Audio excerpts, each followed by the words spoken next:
நானும் என்னுடைய அம்மாவையும் எங்கள் அப்பாவையும் ஒரு நாள் கூட கண்ணீர் வடிக்க வச்சதே இல்லை. என்னைக்கும் எங்கள் அம்மா அப்பாவை சந்தோஷம் தான் படுத்தியிருக்கிறேன். இன்னைக்கு கத்தர் என்னை நன்றாக கத்தர் வைத்திருக்கிறார். உங்களால் உங்கள் அம்மா அப்பா என்ன பண்ணக்கூடாது சொல்லுங்க? கண்ணீர் வடிக்கக்கூடாது. அதில் கத்தருடைய சித்தம் அதிகமாக அடங்கி இருக்கும். நீங்கள் ஜெபம் பண்ணுங்க. அப்படி ஒருவேளை உங்களுடைய தகப்பனார் தாயார் ரட்சிக்கப்படாதவராக இருந்தால் ஆண்டவரே மாற்றுவார். ஆண்டவரால் முடியாதது ஒன்றும் இல்லை. ஆண்டவரே அந்த வழிகளை கத்தர் உண்டு பண்ணுவார். அதான் நான் அடிக்கடி சொல்லுவேன், உங்கள் அம்மா, உங்கள் அப்பா, உங்கள் பாஸ்டர் உங்கள் வாழ்க்கையில் ரொம்ப முக்கியமான நபர்கள். அவர்களை எப்போவுமே என்ன பண்ணிக்கணும்னா, அவங்க மனசார உங்களை ஆசீர்வதிக்கணும். கடினமாக ஆசீர்வதிக்கக்கூடாது.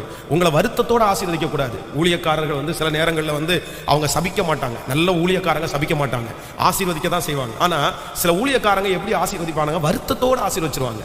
அவங்களுக்கு பிடிக்கும். ஆனாலும் என்ன பண்ணணும்னா, வருத்தமா, சரி வேற வழி இல்லையே, உன்னை ஆசீர்வதிச்சு தான் ஆகணும் நான் அப்படின்னு மனசுக்குள்ள அவ்வளோ வேதனை இருக்கும். அவன் பண்ண தீமை, அவங்க பண்ண கஷ்டம் அவ்வளோ இருக்கும். அதனால சரி உன்னை ஆசீர்வதிக்கிறேன், நல்லா இருப்பா அப்படின்னு சொல்லுவாங்க. ஆக உங்களை நடத்துகிறவர்கள்